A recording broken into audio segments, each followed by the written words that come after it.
by JV. All of a sudden, without support, how do Penn Manor approach this team fight? They don't. Central Buck South is able to rip another from the health realm. And friendship.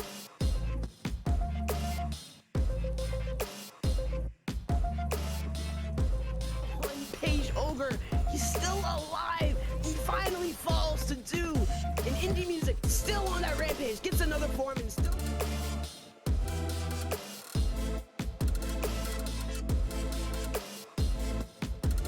Bell Vernon, you can say that you have touched objectives here. Whoa, that is quite the EMP coming out.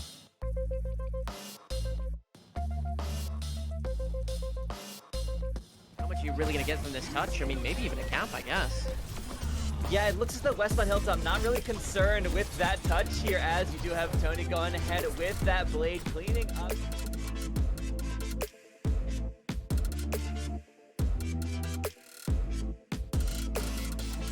Big Jiffer, of course, that earns the play of the game on Sojourn. That puts Penn Manor up in a winning position. And boy, that overclock always so deadly, but targeting Artie first, putting a hit marker on them so many times. And being able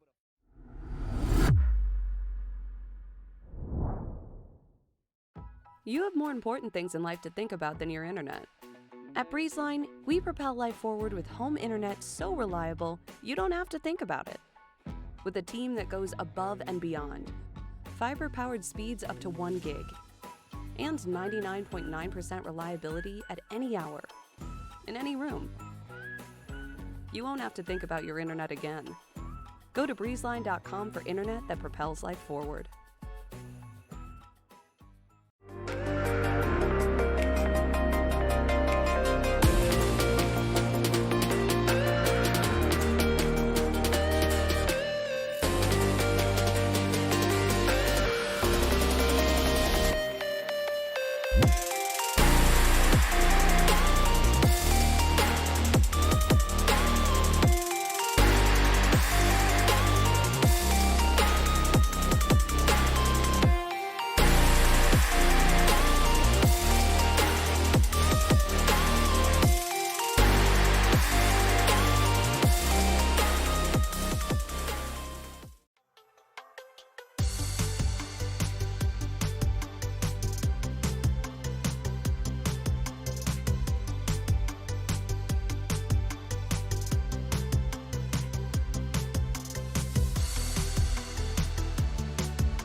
Here at Mountain Esports, we take it to the next level. Our players have the ability to travel, compete, and even participate on the caffeine committee.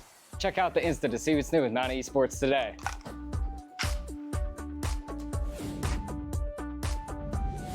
At the Mount, things are, well, elevated. And it's not just because we're on a mountain. The experience at a small college like Mount Aloysius is actually personal. The faculty and staff know my goals. It's a level of support you won't find at other colleges. And the Mount backs it up with career-focused partnerships and majors. As soon as I visited, it just felt like home. That's what makes this place different. Makes college elevated. Mount Aloysius College.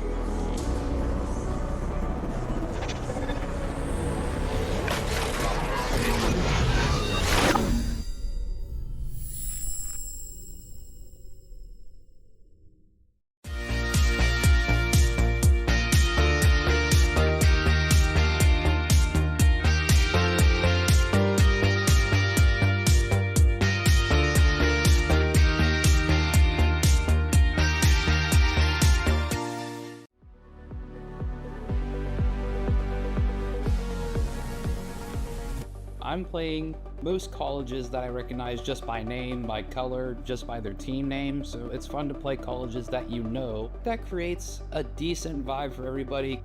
As soon as I walk into the arena, most of the time everyone's in there like an hour early, getting practice in. I just get loud. It's game day. Waynesburg University strives for like the close-knit community thing, so it's nice when you're like, hey, I won, and everyone is also as competitive with it as you are. After the game, we always like celebrate, check in with each other, and after winning games, it's a great feeling.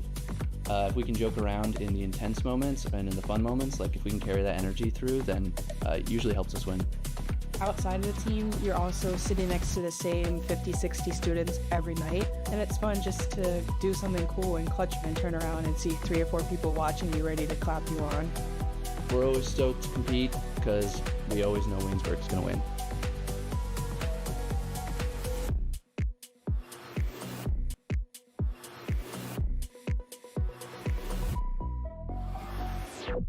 Hello, everybody, and welcome to Showtime. Here at the Sherman Theater out in Stroudsburg, PA.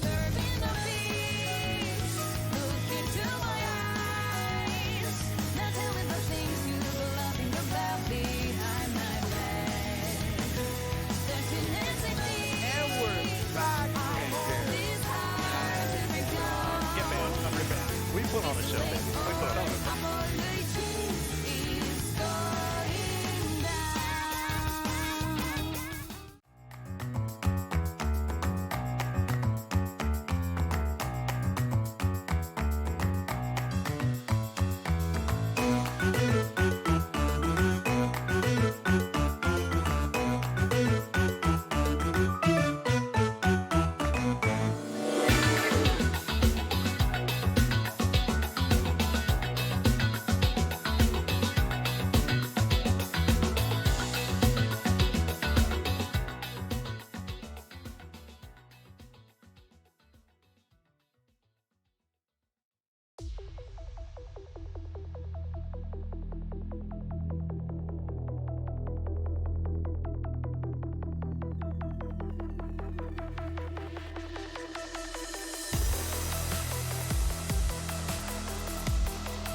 But not quite. Rio does shut them down, and perhaps needs to be the one to save the round. He's still up there. Mine has every idea. All he needs to do is peek, and he's got it. West screen.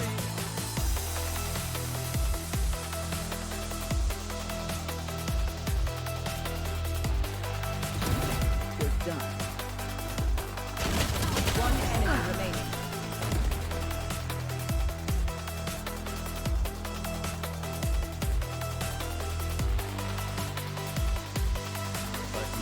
Looking to worm their way in now from Waterfall. Great connection to the head of Bacon Lover, and a chance for a second, maybe more. The head of...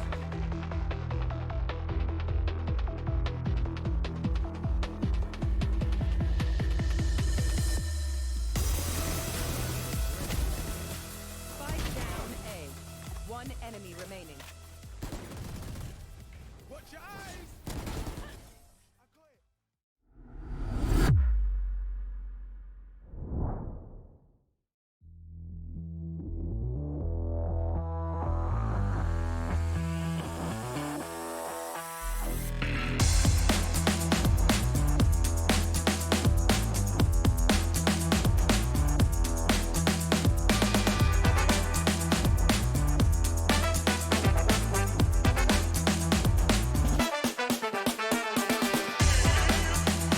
Look shook at all, and there's a chance maybe, but no, off the top of the backboard. There's the follow!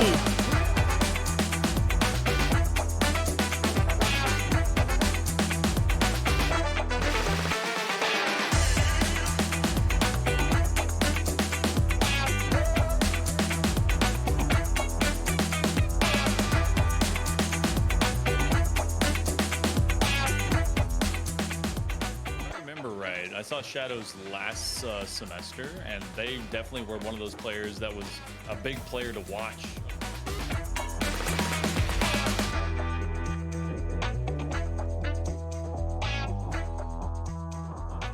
slug and the slog of extra seconds, but 2 minutes have finally gone by. Shadow with a heck of a set. L with the finisher. That passing play was nice.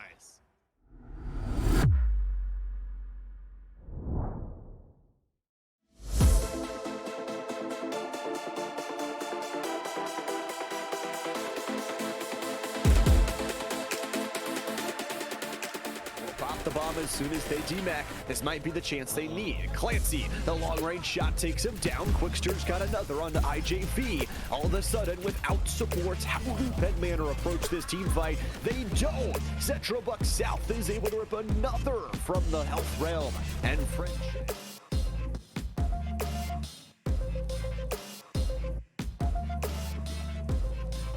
Page Ogre, he's still alive. He finally falls to do. And indie music still on that rampage, gets another form and still.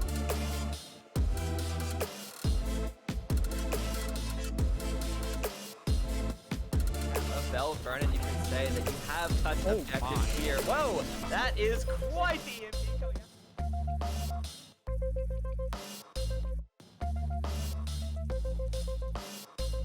How much are you really gonna get from this touch? I mean, maybe even a camp, I guess. Yeah, it looks as though Westmont Hilltop not really concerned with that touch here, as you do have Tony going ahead with that blade, cleaning up.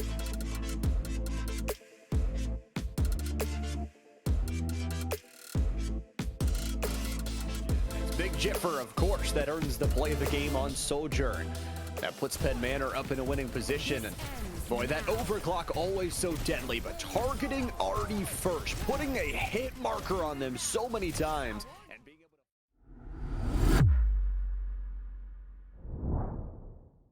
to... You have more important things in life to think about than your internet. At Breezeline, we propel life forward with home internet so reliable, you don't have to think about it. With a team that goes above and beyond. Fiber-powered speeds up to 1 gig. And 99.9% reliability at any hour. In any room. You won't have to think about your internet again. Go to breezeline.com for internet that propels life forward.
Here at Mountain Esports, we take it to the next level. Our players have the ability to travel, compete, and even participate on the caffeine committee.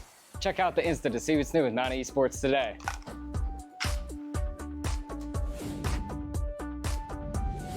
At the Mount, things are, well, elevated. And it's not just because we're on a mountain. The experience at a small college like Mount Aloysius is actually personal. The faculty and staff know my goals. It's a level of support you won't find at other colleges. And the Mount backs it up with career-focused partnerships and majors. As soon as I visited, it just felt like home. That's what makes this place different. Makes college elevated. Mount Aloysius College.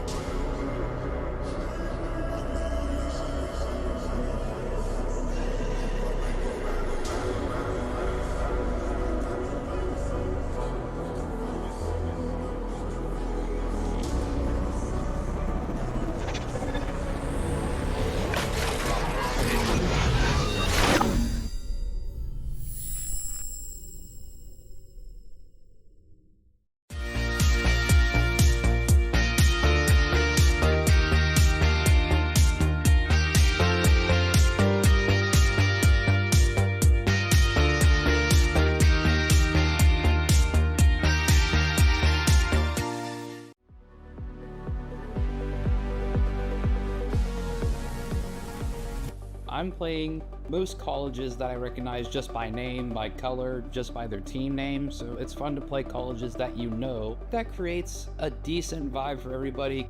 As soon as I walk into the arena, most of the time everyone's in there like an hour early, getting practice in.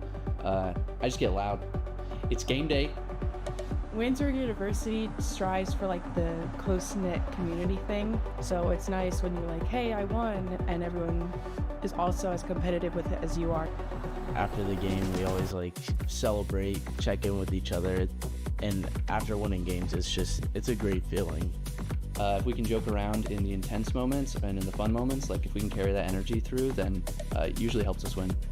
Outside of the team, you're also sitting next to the same 50-60 students every night, and it's fun just to do something cool and clutch and turn around and see 3 or 4 people watching you ready to clap you on. We're always stoked to compete because we always know Waynesburg's going to win.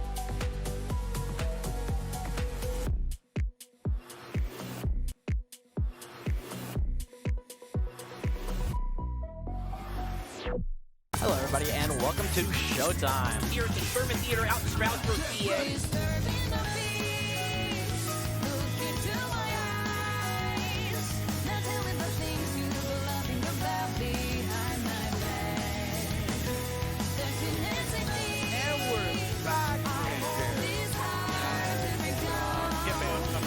We put on a show, baby. We put it on.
But not quite. Rio does shut them down, and perhaps needs to be the one to save the round. He's still up there. Mine has every idea. All he needs to do is peek, and he's got it. West screen.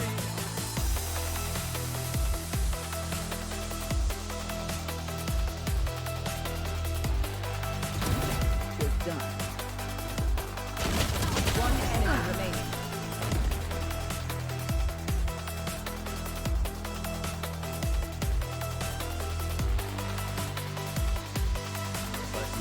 Looking to worm their way in now from Waterfall. Great connection to the head of Bacon Lover and a chance for a second, maybe more. The head of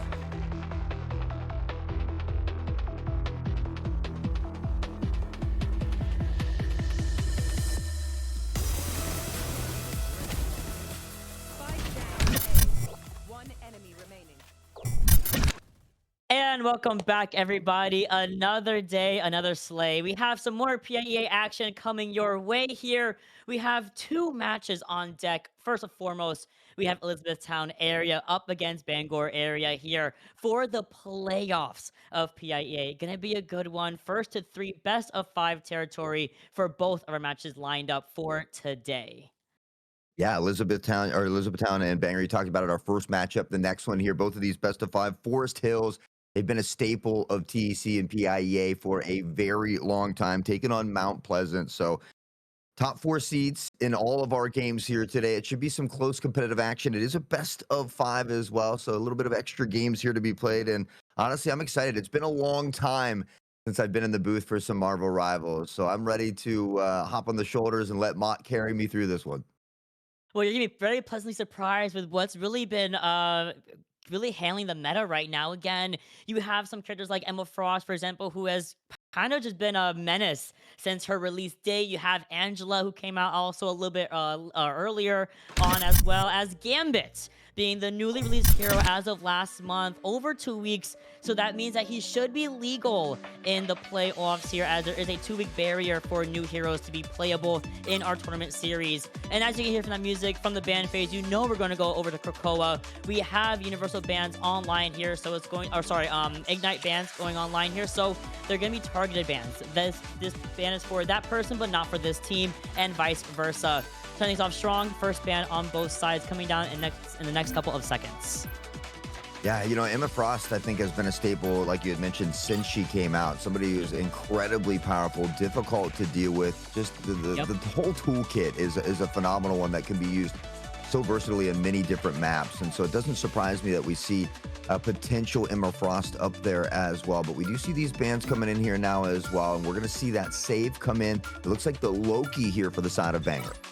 Absolutely. You can see both teams have actually banned out the 2 most recent heroes, Daredevil and Gambit, right? So with that being said, that basically means that Elizabeth will not be able to play the Gambit, and Bangor Era will not be able to play that Daredevil. With that being said, the Spider-Man also being a favorite ban from here, coming in from Elizabeth for a relatively good reason. That Spider-Man's so good at disrupting your backline, at taking out an opponent early, especially on Krakoa, where you can kind of get separated relatively easily on the Cradle and on the Grove specifically. On the side of protections, though, Doctor Strange, a favorite here from Elizabeth as well. That big old shield, the Eye Agamotto, very strong to use in that toolkit. Bangor, as you mentioned, you want to see that Emma Frost from Zombie, but Bangor said, nope, not today. You know, that's what I'm always looking for here, especially at this young Scholastic level, because a lot of times in any title here, we see it's a little bit more about comfortability pick than necessarily meta pick. But now what do these students do when maybe their favorite character gets banned away here, and how are they able to adjust, adapt, and overcome? That's what I'm going to be looking for between these two teams. 100%. And you're right, a lot of times it comes down to comfort, what we're comfortable playing with. You don't really see too much super meta stuff being played at the high school level, because they're here, again, for fun. And it's the end of the season, right? The end of their semester. They're in the middle of finals, as far as I'm aware. So if they just want to get this game over with and have some fun playing it, and if that means we take out Punisher, we take out Luna Snow, then so be it for Bangor Area. Elizabeth are wanting to take that thing in their favor, have the thing readily available as a protection. And on that note, we have half of the Animal Crossing composition ready and loaded here for Bangor Area, that being the Jeff. And I say Animal Crossing composition because Jeff and Rocket very much really strong with one another in that back line. But as you mentioned, Loki is another protection, and Bangor Area will be happy to have Gamer Boy Rocket the character in the ban phase. Looks like we've got some Doctor Strange and some Jeff as far as our mirrors go here in this one. That Iron Man, I think, is another very valuable asset when used correctly. It's going to be up to Elizabeth to make sure they target him out of the sky. And I mean, looking at some of their composition as well, I mean, Moon Knight, not always the best at doing that. So it'll be interesting to see how they're able to navigate some of these issues that they might be dealing with here. Scarlet, again, another very strong character that I often like to use myself, but obviously to each his own here. Elizabeth ready for the combo here, and Wolverine is another one that I think, especially at the skill level, we see some really talented Wolverines. They get into that back line, they're very disruptive, and even if they don't find an early pick, it's causing that front line to turn around and have to deal with it. Absolutely. What I love about Wolverine is just his ability to kidnap, really, the vanguards, right? So you're going to see maybe Scotty need to be a little more careful with knowing where that Wolverine's going to be. We do have a pause being requested from Elizabeth right now, so we're going to see what's going on. There might be a technical issue, might be a headset disconnect, my mouse died, anything like that, but should be solved relatively quickly. But as the spawn doors do open up, these comps are what we're going to run with on both sides here. The thing mirrored by both of our opponents. We also have, as you mentioned, that Moon Knight, right? And Moon Knight so good on Krakoa, so good on domination because of the Ankh itself, taking care of so much space that you gotta be really weary about if you're the Jeff, if you are the Loki from Bangor Area.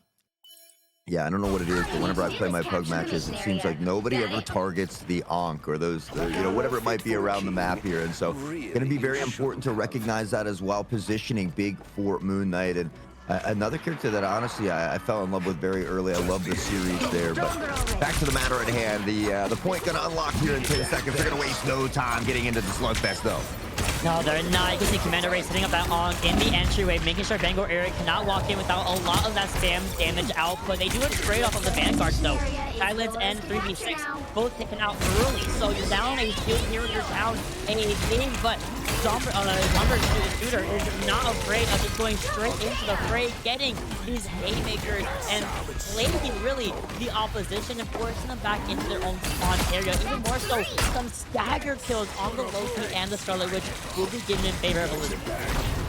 Yeah. Once you start to lose a couple, that's where it gets tough. We see a lot of teams kind of continue to trickle in, just trying to find that pick or kill. But realistically, you just need to take a deep breath, reset, fall back, and regroup as a solid squad. Dig dangerously low on the other side. Scotty will step up, try to alleviate some of the pressure, but it's Silence who comes in with a first pick on to think. And that's one Vanguard down. Maybe an opportunity now for Elizabeth to extend this lead a bit. They have to. They're looking for the support. They're looking for the strategist backline of this Jeff, and unfortunately, Amethyst is not really able to connect those nice slashing claws onto the Jeff, but he finds two other targets, that being Brown Bear and Scotty, the Iron Man and the Doctor Strange. Elizabeth looking fantastic as we continue to not only get the elimination, but also now over halfway to point completion of the first objective. Yeah, Wolverine starts out with that double, picks up one more here for the 3K as well, and continues to be that menace in toward the back line. Scotty just trying to pepper in some damage, trying to work forward, doing a great job of recognizing where these onks are and looking to take them out as quickly as possible. The ult economy is fairly equal between both of these teams, but who's going to get the most value as we see him start to rip out now? Oh no, the reality erasure doesn't really get any targets, but it does force out Wildlife's its death, right? And Phantom Link is going to want to go for the touch. It was only one phase left. It's very easy for Dino to find that connection on the Scarlet Witch. Moto comes in from silence, but doesn't really find any sun, any follow-up from the rest of this team.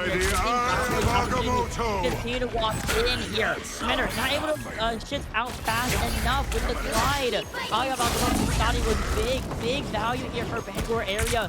Losing Scotty, but still at the end of the day here, Hot Sauce, they are able to finally flip the objective right at the overtime marker.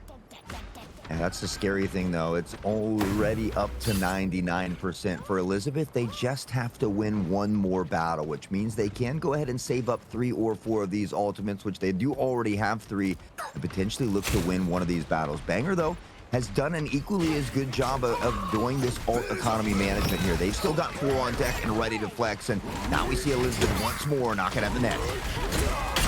Haymakers coming out from the big, but more so Zombier comes through with a beautiful clobber time, and even through the defensive mechanisms of Bangor area, they're still able to find so much value. A big Maximum Pull does come in, only finding the Invisible Woman, not going to be able to get a 2 or even 3-piece there, and that allows Elizabeth to once again regain the objective. Brown Bear trying to at least get something started, a little bit of a stall, at least to have this portal come through from Bangor area, and the pressure is on against Commander Wolf, who has to disengage for just a couple of seconds.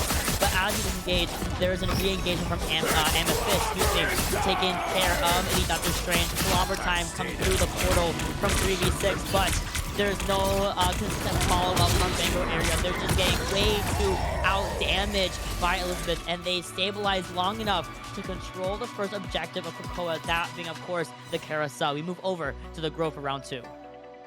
Well, it seemed like Bangor area just struggled a little bit in those opening moments, and Elizabeth took full advantage of it. And it seemed like they started to get their footing toward the end of that first sub-map there. So maybe they can come out swinging here in this one, look to tie it up, our inception here, our best of 3 within our best of 5. And so Bangor, they're going to need a dump here if they want to extend down domination just a bit. And we do see just a little bit of switch-ups in the composition here as well, and that Star-Lord's going to be brought out. I love the Star-Lord being hovered over here by Phantom. Bangor area wants to really utilize this airspace and control it more so than Elizabeth, with this Iron Man and the Star-Lord working in hand.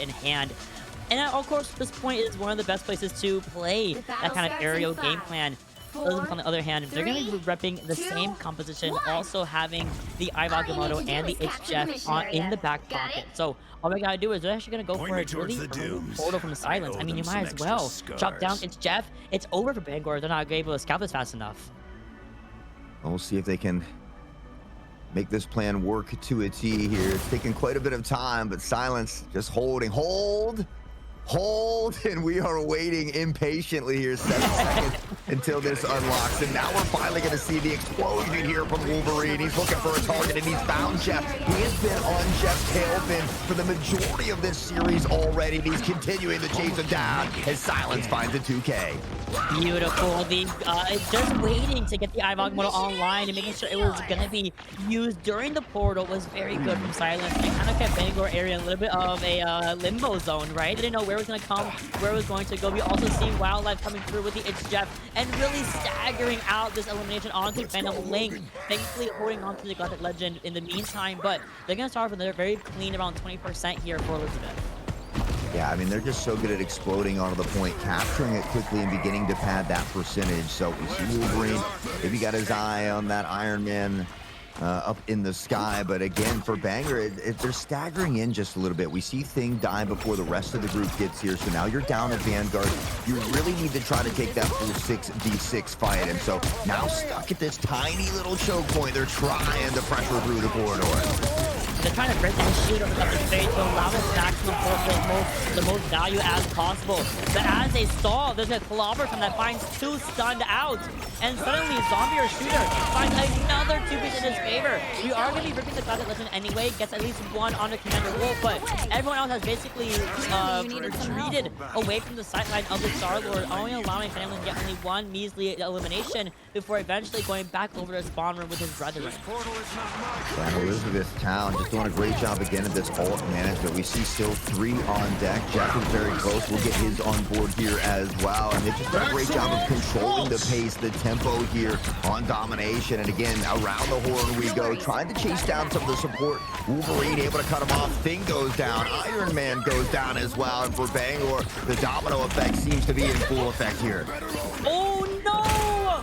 Yeah, Dino comes in trying to get the invisible boundary online, but Zombie the inside of Bangor air was not a lineup that happens whatsoever. We do see the Jeff get used again, not from Slater. Of all people, do we have some people in the bank? Do we have some location on the way? It looks like not, as Slater is found out, and this fight, mind you, is still the first fight that we've been talking about.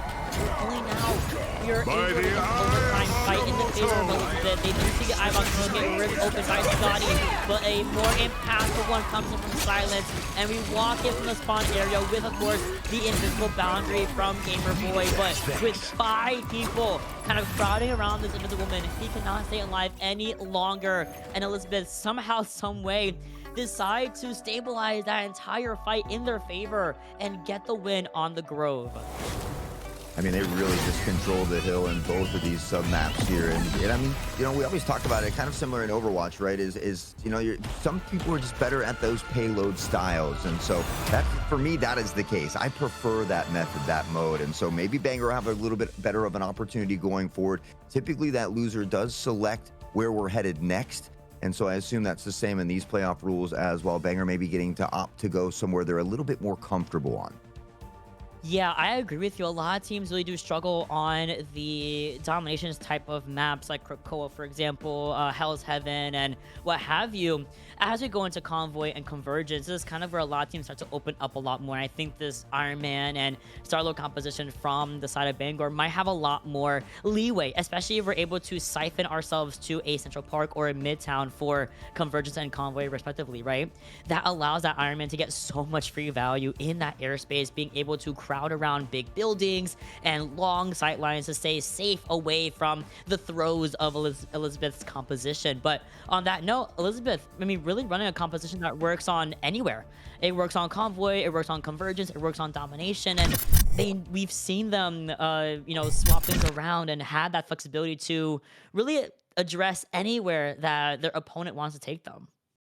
Yeah, and honestly, it felt like Elizabethtown had a little bit better of target acquisition. You know, they had a goal in mind. We saw that Wolverine constantly chasing down those supports, being that menace in the back line, and then on the way back toward his team, scooping up those vanguards, kidnapping them toward their own back line. And so it just felt like they were able to execute their game plan a little bit. We saw Banger make some swaps, nothing that really worked just yet. I saw a Squirrel Girl come right in at the end that they didn't get a chance to use, but I'm a little biased here. I love Squirrel Girl, so hopefully we'll see her dominating maybe in some maps to come.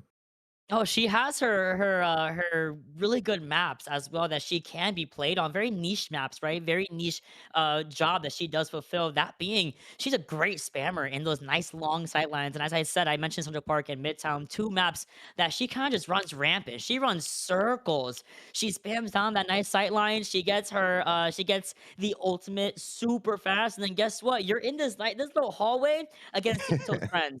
What do? You gotta jump out the way. Well, GG's on that part, right? Same thing that Moon Knight also does so well on is the spam and being able to build up the hand of Khonshu like this, you know? So Bangor area know that they want to go likely for the Moon Knight once more. So if we go back into the ban phase once we pick our second map, do we go for some different targeted bans towards Elizabethtown? Do you want to get rid of the Moon Knight, maybe even the Jeff as well? Because they were getting some really good It's Jeffs off more often than not against Bangor area.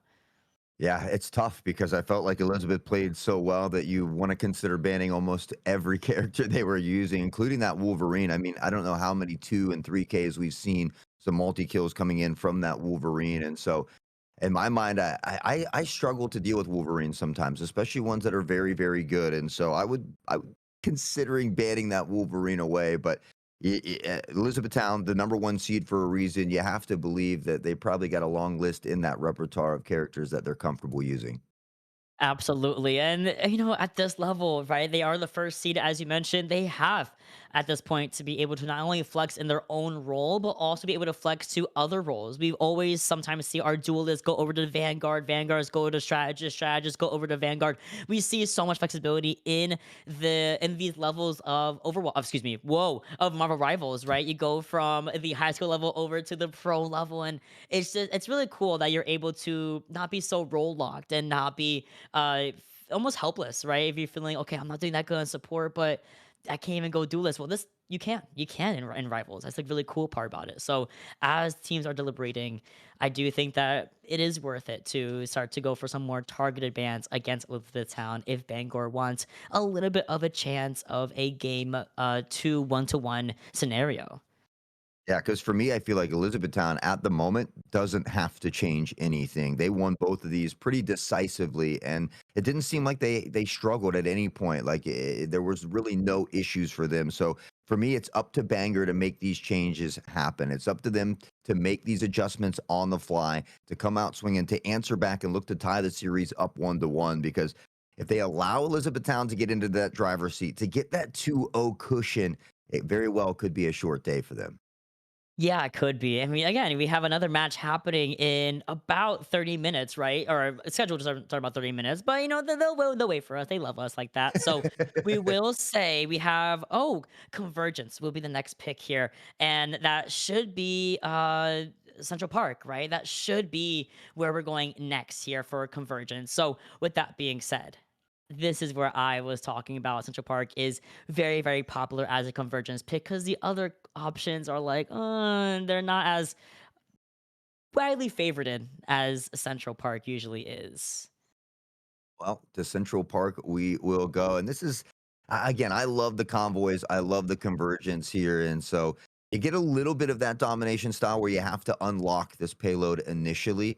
But, you know, I'm hoping that maybe we'll see some Squirrel Girl out here as well. I think this is a map that she can be used on as well. I'll use her on any map. Maybe, like I said, I am biased, so I'm guilty of that. But, you know, I think for Bangor, they're going to have to find a composition that works a little bit better for them. And they've got to pay attention to some of those supports. They can't allow the Wolverine to have such free roam, free retail back there. Yeah, you can't. Oh my goodness. Wolverine is he's like a really good off tank, but also a very aggressive one at that because he's really tanky in of himself as a duelist. And he also has his passive that regens an X amount of HP back in shields to his health pool, right? So even if you're targeting Wolverine, wolf, he's not gonna die. He just doesn't die, you know? And the way that we saw Elizabethtown play the character, you can see how non-afraid they were of just going for that airspace because Wolverine to an extent can jump in that air and grab you out of the air, and you gotta be really weary of your brown bear and not be shocked by seeing a Wolverine on the field.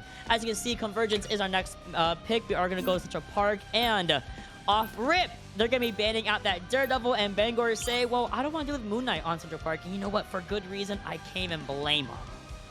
Yeah, Moon Knight, very, very good on this map, especially this first choke point where they try to get into Ratatasker's prison. It can be one of the tougher choke points to get through.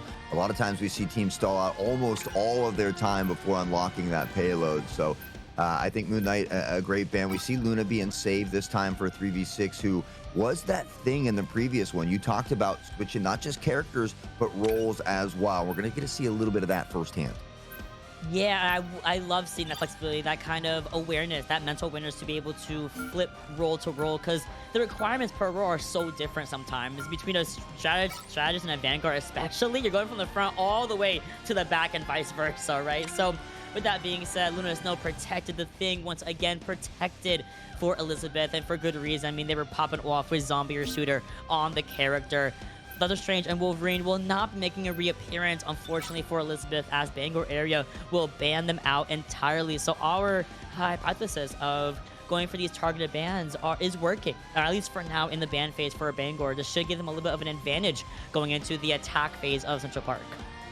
Yeah, you know, it's just how deep is that roster for Elizabeth? How you know, in-depth does that character selection go is going to be the big question for me. But I think it's a great decision to get rid of that Wolverine. It was something I think that kind of haunted Banger throughout that last one. So Fist, knowing that they did a job well done, and maybe considering this Daredevil here at the moment, some friendly banter in chat, which I absolutely love to see between the two schools. But I mean, we had a Punisher banned away in that first one, which is a very popular pick. We see Slater hovering over that, the Bucky being saved as well. And I mean, there's nothing scarier than hearing again over and over and over. So maybe they'll have some more success with that, but getting down to this final ban here.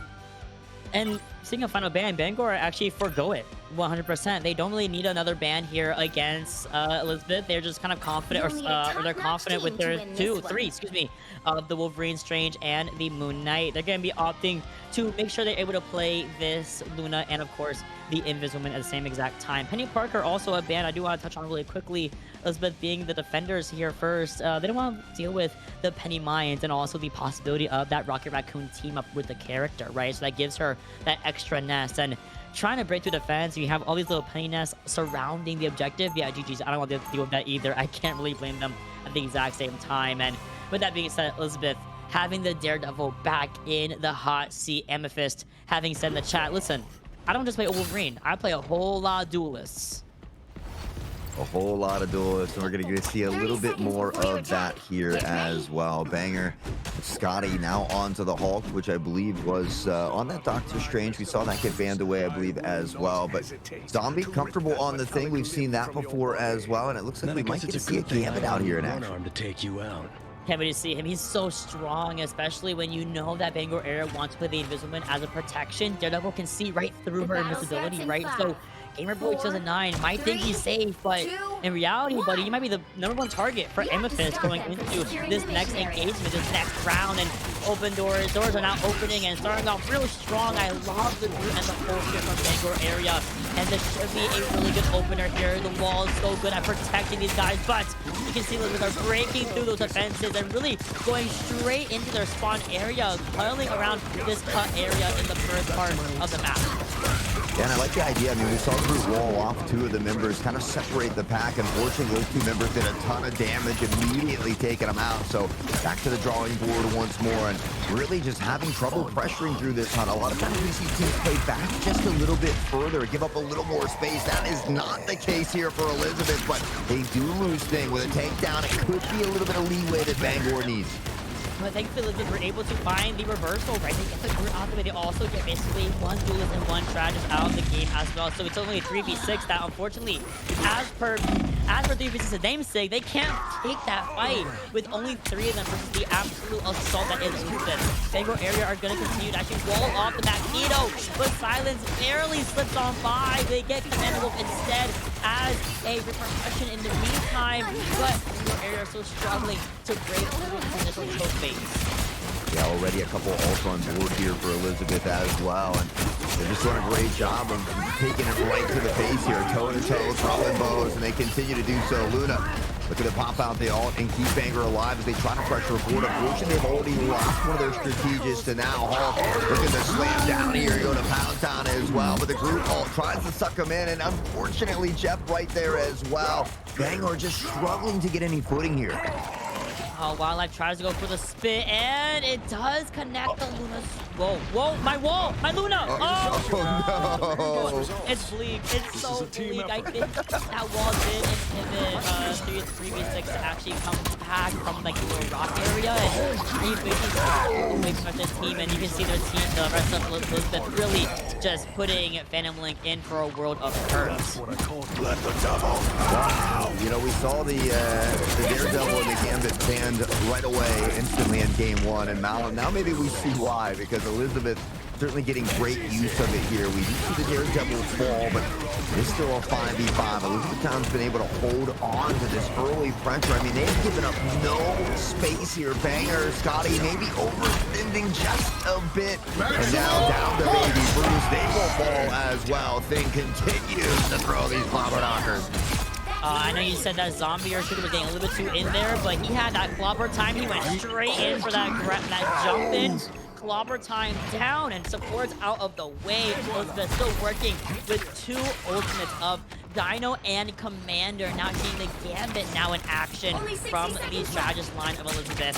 I cannot wait to see how the Royal Flush is going to be used in tandem with this Gambit as well. They're going for this flank here though. Hold on, hot sauce. They're going for the flank, they're going for the touch. Anti on Brown Bear, and the follow-up from this strategist is sending Brown Bear into the corner away from any eyes to heal him back up, and Dino gets the last elimination, as well as Slater going down by himself. Yeah, Elizabethtown just displaying great situational awareness, and you have to think it goes back to the team communication here. They have great target acquisition. They're calling out when those flanks or those backline plays are coming in. They're turning, adjusting, finding the picks, and then getting right back to business. It's not too often we see people almost trapped in their spot in this map, but that seems to be the case here for Banger. They cannot find any footing, any leeway, and again, it's a flank play. It draws Elizabethtown back a bit, but these picks come in, the stagger goes down, and it's kill after kill. Domino effect in full effect yet again, and all 6 should fall as Baby Bruce is the final to go. I mean, pretty much it was basically a one and done deal by Wildlife, getting that 3 it's Jeff, and really forcing Bangor to stagger back into this fight. But as you mentioned, you see the again and again in the back line going to be the victims of the Kraken's impact from Elizabeth. Bangor area not able to get a single percentage of the objective captured. However, they have to just hold, and this could be drawable, but it's a very tall order for Bangor to fulfill on. Hey, I'm a wishful thinker, and it certainly can be drawable, but with the way that Elizabethtown has been playing here today, I don't know if I see it. And I think that's sometimes the luxury of starting out on defense. You know exactly how far you have to go, but in this case, you don't have to go far at all. You just have to unlock one tick in toward this convergence here. So Elizabethtown, not too tough of a job to get through, but I think if you're Bangor, you always tell yourself, you know, if they can do it, certainly we can do it as well. But they really have to limit these minor mistakes. They do, really. And something that's going to start things off really nicely, I think, is this Cloak and Dagger coming from Gamer Boy instead of the Invisible or anything like that. Knowing that, okay, Amethyst was playing, of course, at Daredevil, who can, again, see her in her invisibility. Same thing with Loki, of course, when he is in his invisible form. Which is kind of crazy, actually. I love the way Daredevil was created in this game and how he plays. He's such an interesting character, especially being blind and being able to play as a quote-unquote blind character, right? But that's just me, you know, yapping about how cool Daredevil is. You know, he's just so cool, man. I can't help it. He is a really cool character, and honestly, they continue to add some great additions here to Marvel Rivals. You talked about Gambit as well. It just continues to get better and better. But for Banger, they are going to have to get better and better here because they can't afford. You can see at the top middle of your screen there, that yellow dot. Just one tick of the 3 to get a dub and go into series and match point to punch that ticket into the championships at Land. Groot having a little fun out here trying to get around, I think. Made a little staircase, really, for everyone from Elizabeth. They're going to pincer Bangor from the front. and from the side as well, and that's gonna be the that's it. That's the opener. That's all they needed. 1, 2, 3, both strategies out of the way. Also take care of the Punisher at the same time, and you leave just the humble Bruce Banner left, even in the baby form. And there it goes, less than 45 seconds to a 1-point completion. 33% is all they needed, and they just absolutely smashed it out of the park. Yeah, I think if anyone were to question why Elizabethtown is the #1 seed, they could have all of those questions answered here in just the first couple matches that we've gotten to see. And Silence, the MVP, Venom, he's getting jiggy with it out there. But king of the cake, as they say. Elizabeth up 2-0. They're ready to have their cake and to eat it too here. One more win is all they need. Oh, the king of the cake. I know that's right. Oh, I love Venom. I love that they keep putting Venom in just like the hot boy seat for rivals. He is just a hot boy. And even Wildlife was like, yo, what was that? Well, that's your teammate. Wildlife, that's your teammate. Go get your boy. But with that being said, the stat lines do not lie. Elizabeth really showcasing that finesse on these characters, especially no deaths from both Silence and Dino Schmino. Beautifully done from the from these players. Looks like we do have someone crashing. The cake was a little too much to bear for a player on Elizabeth's side, but Bangor area, they're on the cusp of being a 0-3, right? What do you do? Where do you go to get the scoreboard back a little bit, get that confidence boosted for the team here? Yeah, I mean, I like the fact that we saw Gamer Boy on the Cloak and Dagger. I mean, they really kind of, if you look at the healing versus the previous game, they had significantly more healing. So I think they're taking steps in the right direction. I like that we saw the Punisher come out. It's just, I think Elizabethtown has come with a game plan, and the fact that they've been able to execute it near flawlessly today. They've really not made many mistakes. They're really, their team synergy is just phenomenal. They have that ebb and flow that you're looking for, whether it's domination or a convergence. They're really getting in, getting out, making sure to find their support, staying topped up, and really just, you can't ask for much more from a Marvel Rival squad. No, you can't, especially at this level, right? They're what, 16, 17, 18 years old in high school still. That's what's really flooring my brain right now, is the talent that they already have at this level at their age from both teams, and every team competing in PIEA for the fall semester. It's insane. The reaction time is there, their talent is there, their willingness to swap, the target priority, the basic fundamentals that they already are showcasing at the high school level is genuinely something to really commend and really highlight, I would say, from all players playing in this season, from all the high schools and beyond, right? So I can't give my flowers more, especially as someone who's an educator. I love it. I really love seeing that talent, really love seeing that investment in high school esports and not just collegiate or the pro level. You know, and it's tough in a game like Marvel Rivals where you have 6 players on the field, whereas, you know, if it's a game like Valorant or something like that, you can have a shining star that can maybe turn some rounds around and still get some dubs. When you're playing a game like Marvel Rivals, everybody has a specific role. You have your supports, your strategists that, you know, they do more than just heal, I assure you. And so, but yeah, you know, everybody has a specific role to fill. And if someone's having a tough day, it can just be that weak link that causes the whole team to fall. So, you know, I think a lot of times these young students don't get enough credit. It's more than sitting down and just playing a game. There's strategies, there's team communications, social skills, a lot of things that are being built here in the background that help them grow as individuals as well. So it's always great to see these young students get an opportunity to come out here and work on that, all while we get to showcase and highlight all the wonderful young talent that we have over here at PIEA. But for Banger, it's backs against the wall. It's do or die. It's win or go home, as they like to say. And a sweep is hard. A reverse sweep, even tougher. And you rarely ever really see it in Rivals just because of how the game is played. You know, once that momentum is really building, you feel it more so here than really any other title, especially, right? So to have that reverse sweep, to have that confidence get built right back up, you have to talk about the mental you have to talk about you know, where it's slipping a little bit here. Elizabethtown area, for example, are looking fantastic. They're on a 2-0 streak right now. They had a full hold on Central Park, a 2-0 on Krakoa round 1 and round 2.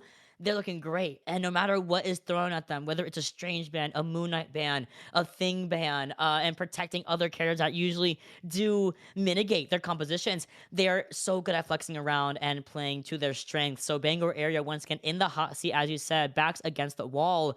We went to domination. That's a whole different game. We went from domination into convergence. Now you're left at convoy. Do you want to go to Shin Shibuya? Do you want to go to not Shin Shibuya, that's technically Convergence Mac. I meant Tokyo Islands. Do you want to go to Yggdrasil? Do you want to go to Midtown? That's the options at play here for Bangor area to hopefully have the start of a reverse sweep, or let it be their last stand. Yeah, because I mean, Elizabethtown, didn't really have any trouble in those wins. I mean, the domination was very decisive wins. We just saw that convergence map where they only needed one tick. There was really no movement in that payload evolve. So these are very decisive wins. So for Banger, I think, you just pick your most comfortable map. And at a bare minimum, you just go out there and have some fun. You get back to those core values. You have some fun. If you get the dub, great. If not, at least you went out swinging. You had a great regular season run.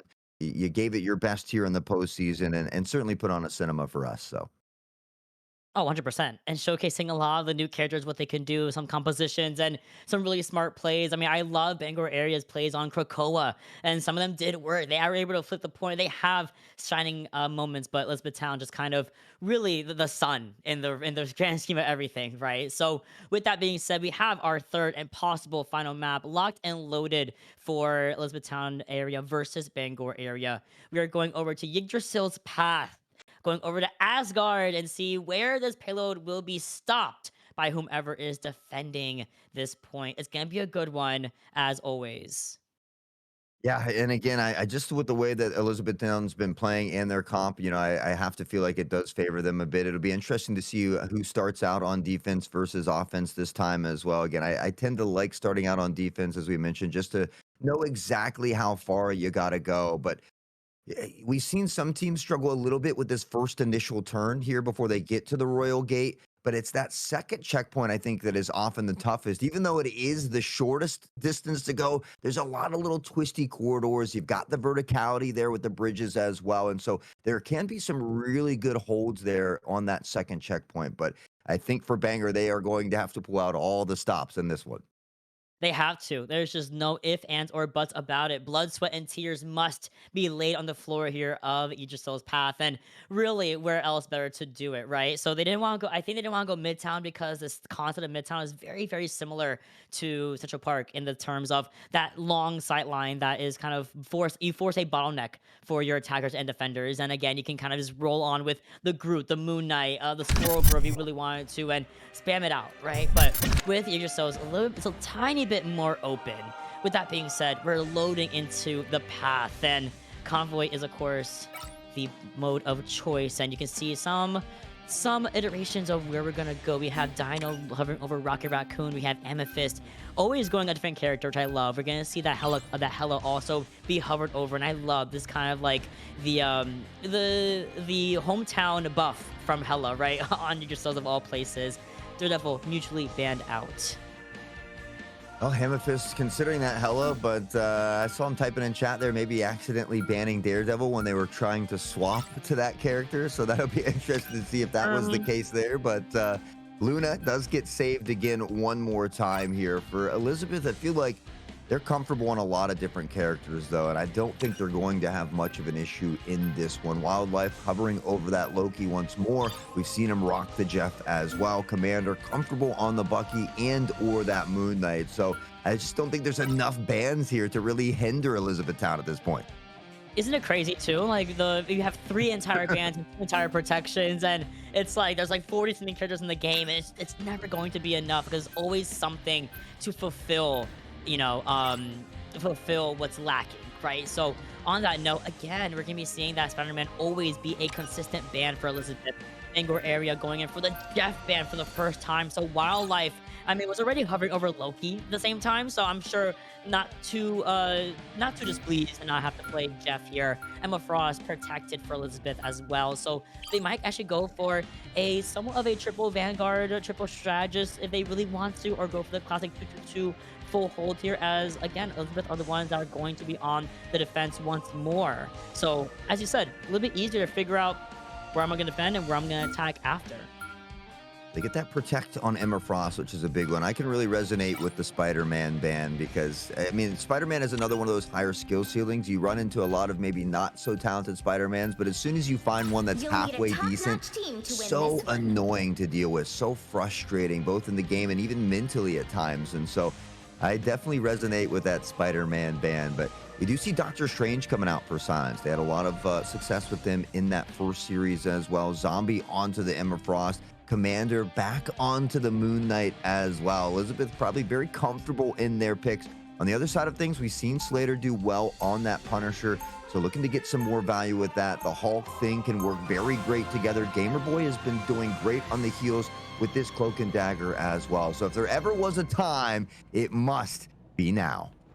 100%. Elizabeth walking out of the spawn room with, of course, their ban pre-selected heroes, right? We have the Hella, the Strange coming through, coupled with that Emma Frost from Zombie or Shooter will be so good as well. Commander hovering over that Moon Knight, right? That's gonna be great. That spam damage, especially in the spawn doors of Bangor area, is gonna be something that Bangor needs to be super aware of and scout early on. Also, proccing the portal early from Silence, looking for maybe a sneaky portal right in front of the door, maybe? 4, 3. We shall see. Brown Bear is going to make a last-second swap over to Wolverine, and so Bangor looking to operate the Wolverine this time. So they can have as much success. There's that portal that you talked about, and you know this has been a play that's been around forever. But every once in a while, you know, you're always prepared. Look out for the portals. Look out for the penny mines at the beginning. But every now and then, it catches you off guard. And I think the fact that we don't see it until that third map may have just lured Bangor into that kind of false sense of security there. But now we'll finally get some pressure out as Elizabeth eats time off the clock, and already you can see that Moon Knight being annoying. I know, but thankfully they are able to go past it with relative ease. Unfortunately, I will say Gamer Boy just disconnect for a second here. So they are working with a 5v6 scenario. Elizabeth are basically going for a big spawn hold here, pretty much making sure the cart does not go more than a couple of meters. You can see it already move about 4.78 meters, and that's all they're going to be able to get in terms of the cart progression. Bangor area now back in that spawn room, seeing a swap back over to that Cloak and Dagger, but they're still losing members as we get staggered fights, and staggered fight, one after another. It looks like we may have a disconnect there as well. Gamer Boy, who was initially on that Cloak and Dagger, I think has been disconnected. So that's why we think I think we see Phantom swapping over just to help temporarily until they can hopefully get him loaded back into the game. So a little bit of trouble here for Bangor, and they're going to continue a bit longer. Scotty in some trouble, trying to back off to safety. Brown Bear trying to find something in the Wolverine as well, but in trouble, half health. We'll have to back off and look for a health kit. Yeah, Brown Bear is going around the back. I really do like, so it does force a somewhat of a pinch situation for Bangor Aiders to maybe capitalize on, but they need to find at least one elimination to make this an even 5v5, and of all people, Dino, Shmino, is going to be the one to take care of the Wolverine as the humble Rocket Raccoon, funnily enough. Mind you, also, even if Bangor Area get any elimination on the board here against Elizabeth, they have the trusty BRB machine ready for quick revive, but I love this opener of the Eternal Bond coming in from Bangor Area. Now they can start walking through, and the objective is now starting to push in slowly, but Ivon's going to block by that Magneto, and Silence looking very low, but Regeneration keeps him alive while we do have the Goddess of Death in the airspace, really running rampant on that backline and company. Yo! We started to see Bangor make a little progress with only 5 players as well. You wonder if maybe they had that 6th one out there, they could have gotten around the bend, but shoulda, woulda, coulda is all just a memory here. Elizabeth continues to play near flawless, and again, just tucked in toward the spawn side. They are giving no space here. Commander dangerously low. That's that ult on deck, but they'll be able to get back to safety. Silence now on the front line continues to go toe-to-toe with the competition. Pops the shield, gets healed back up, and again, everybody just doing their role almost to a T here for Elizabeth. Yeah, and that long regen domain right there was so clutch to keep Ellen alive. The Pass was working with maybe under 100 HP that entire time, really sprawling in the face of Bangor area. With that being said, Elizabeth looking to make sure they shut down any flank angle, especially being made by the Iron Man here. And we're just so into that, touching and kissing the spawn area. Meteor M comes in, Rama, Scotty alongside the Fable World and the final judgment. But there is a train in the back line. Punishing the Nakamoto comes through, finds 2 in the stun and finds the first elimination. Now cycling into another big team fight win here for Elizabeth area. Yeah, the triple coming off the back of that from Amethyst and just showing it doesn't matter if it's the Wolverine, the Gambit, or the Hela. They have come prepared and they are raining down death and destruction.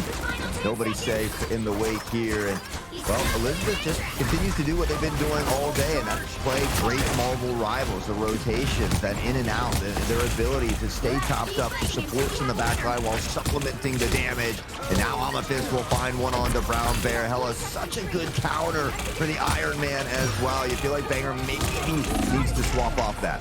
Unfortunately, because Scotty was looking at that beer machine right in the corner, trying to mitigate the quick recovery of Amethyst, but not able to break it right in time. Fatal throws being used just for the damage boost potential, and with only Brown Bear in that aerial space, there's gonna be not a touch, unfortunately, for Bangor area, but they pushed it 13 meters.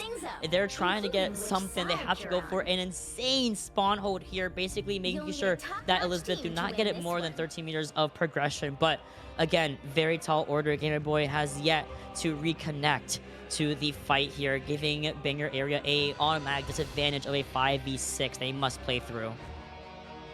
Yeah, you know, it's just a tough position to be in, and you know, I think maybe it was a time constraint there, as we see in chat, maybe having to head home for the day. So it's just a tough one for Banger. But you know, if I'm being honest, I don't see them stopping Elizabethtown in those first 14 meters, and so I will say I love the fact that we see Banger fighting it out tooth and nail to the very end, despite how the outcome looked. We saw them there fighting, trying to push as much as they could, and still getting 13 meters with being a player down. I think speaks volumes for them as well. But it looks like Elizabethtown will be able to wrap it up and punch that ticket into the championship land here in just a few weeks. Yeah, and the unfortunate thing is, you know, as much as we speak so highly of, you know, the players in high school and all that jazz, they're still high schoolers. They still have obligations. They still have extracurricular activities. They have homework to do, final study for, things like that, you know. So it makes sense that sometimes life does come calling, and if you gotta get picked up, you gotta get picked up, and it happens, right? So that being said, Bangor area backing up, life is gonna allow these guys to just move the objective and finish out what a 3-0 win here for Elizabeth. They do find UB6 and they find Brown Bear early in the fight, and just like that, they have moved everyone away from the Ram cartridge and the cartridge of the payload and that chariot. Thank you so much. The chariot. I said cartridge. The chariot, and same difference. There it is, Elizabeth with a beautiful 3-0 in the series, moving on in the playoff brackets. Yeah, in dominating fashion as well. If I'm on the other side of that bracket, I'm taking some notes. I'm going some VOD review. I'm getting prepped for Elizabethtown because they are the #1 seed. They are the team to beat. You get to see why here today. It's a clean 3-0 sweep for Elizabethtown as they get the job done again in dominating fashion. 17-0, only one death on the side of Elizabethtown here at Amethyst. 19-1 there. So I mean, they played flawlessly. They had a game plan. The bans didn't seem to affect them. Their roster is deep and certainly looking like the team to beat out here. Yeah, for sure. And I will say, Amethyst, you're throwing with the one death, bro. Come on, come on. Holy thrower, throwing my comp game. In all seriousness, though, it's been an absolute beautiful showcase of their talent, especially again at the high school level. And you can only imagine where they will go post graduation, going into college, maybe even going into esports more seriously, right? There's just so many opportunities now for all these players to continue this as a real profession, a real career, right? It's just so cool. On that note, Elizabeth, beautiful 3-0 once again, and really again, just moving on throughout the playoff bracket with relative ease. As you mentioned, great target priority, great mechanics, great fundamentals, and flexibility on their roles, on their characters, and the game in general. Bangor area going down in the playoffs, and I believe in single elimination, so they have bowed out entirely out of PIEA fall playoff bracket, but not without a good fight though.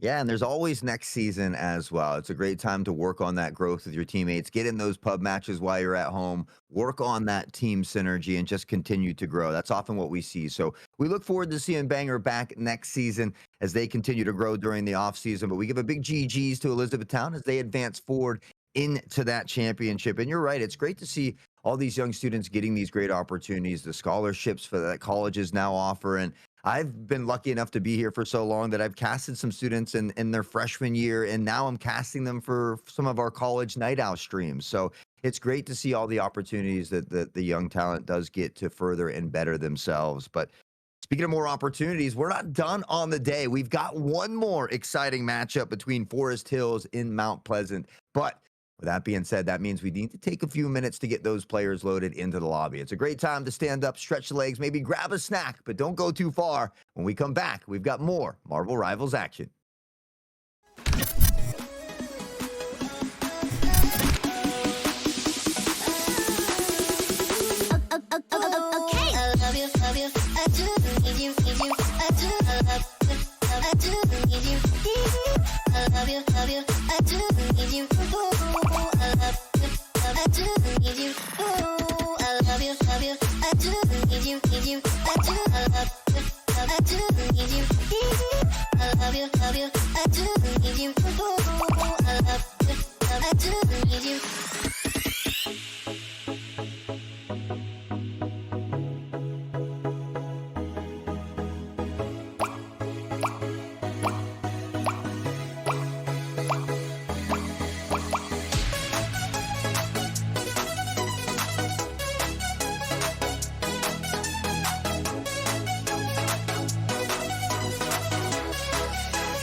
dancing in their line, past that we can never run. Oh, they were dancing way up high.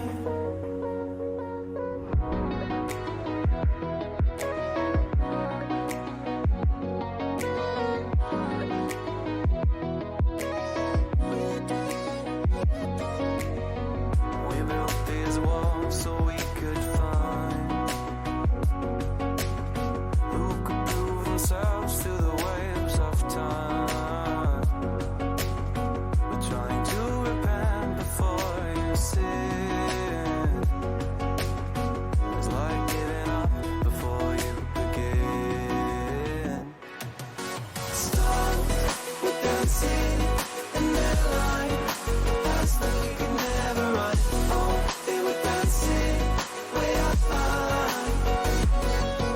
Stars were dancing in their line, future we will never run. Dirt on our feet was bone dry, it was bone dry.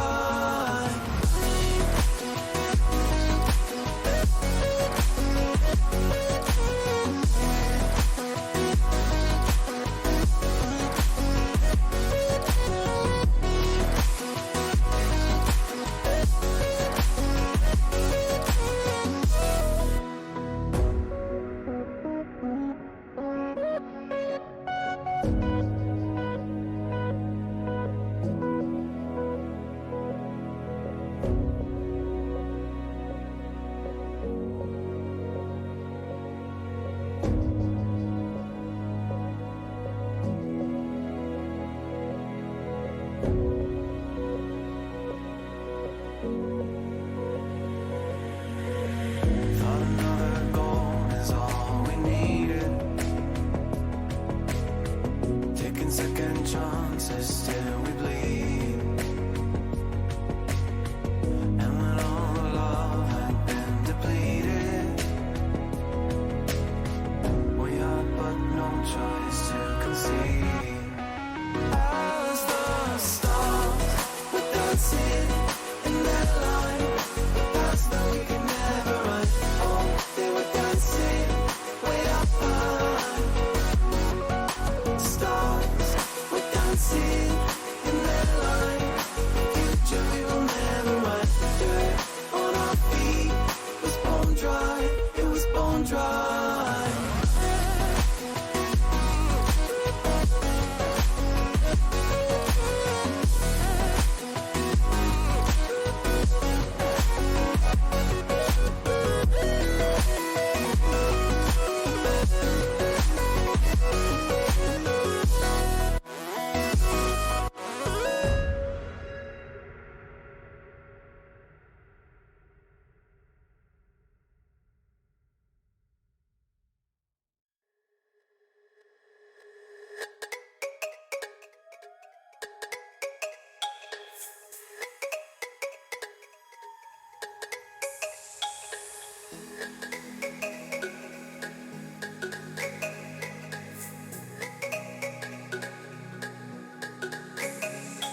Running around like dollars in the wind, bending over backwards just to let you in. I told you that one day ain't never enough. You tell me I hate you, I still call you up. If we don't got trust, we can never have love. I was putting in the hours, I was. But you were calling me a liar, liar, liar, liar, liar. Yeah, I've been putting in the hours, I was. And it's coming down to now, and never. I was putting in the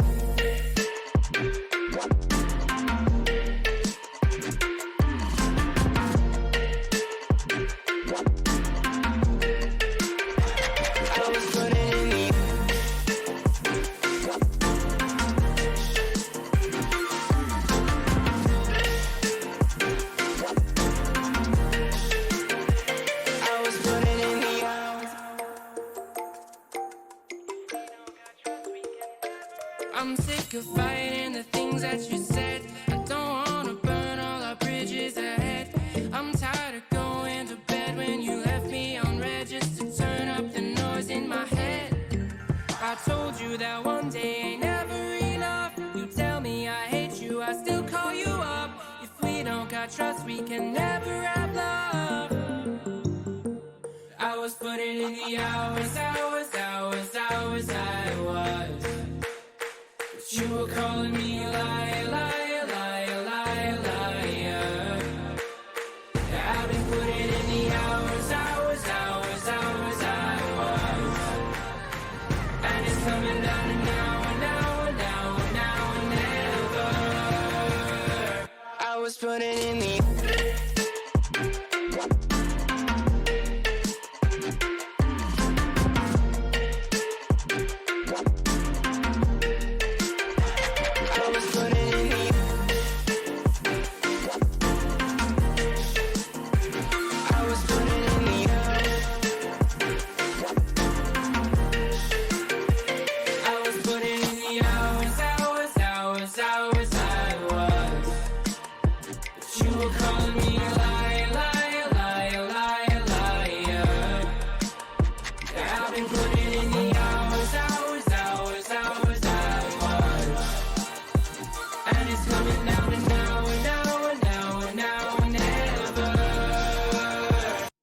putting in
It's cold and losing my control.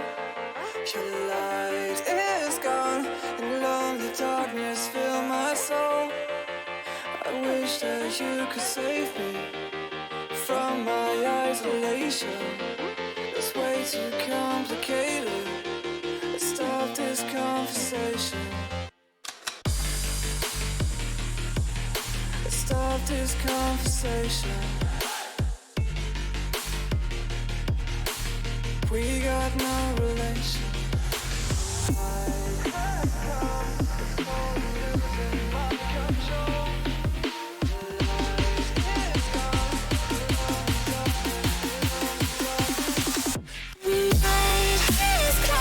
It's crazy.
I'm not sure if there was some issues with Mount Pleasant. They unfortunately did not show up. So Forest Hills will get the dub due to forfeit, advance into the championship, which is nice. It's great for them, but we would have loved to seen that match play out today. I agree with you. After such a banger game we had previously, we were looking forward to this, but this does mean Forest Hills are on their way to the LAN Championships, which is always a big, big plus. So big congrats to Forest Hills. On that note, that is the end of the broadcast. And again, Hot Sauce, it was an absolute pleasure covering our first game together previously. And on that note, there's also another stream happening later tonight at around 6 o'clock EST. So in about an hour and a half over on the main, the Esport Company channel over on Twitch, covering Overwatch 2 as well. But with that being said, thank you so much for tuning in. Thank you so much for your patience as we deliver this final little bit of news. And we'll see you guys at, well, next time at the LAN event happening on the 20th. Yes! In the meantime, all of our teams, thank you so much for your dedication in the regular season, for your dedication in the playoff bracket. And I cannot wait to see what you guys do entering the spring semester. With that being said, thank you so much, and we'll see you guys a little bit later.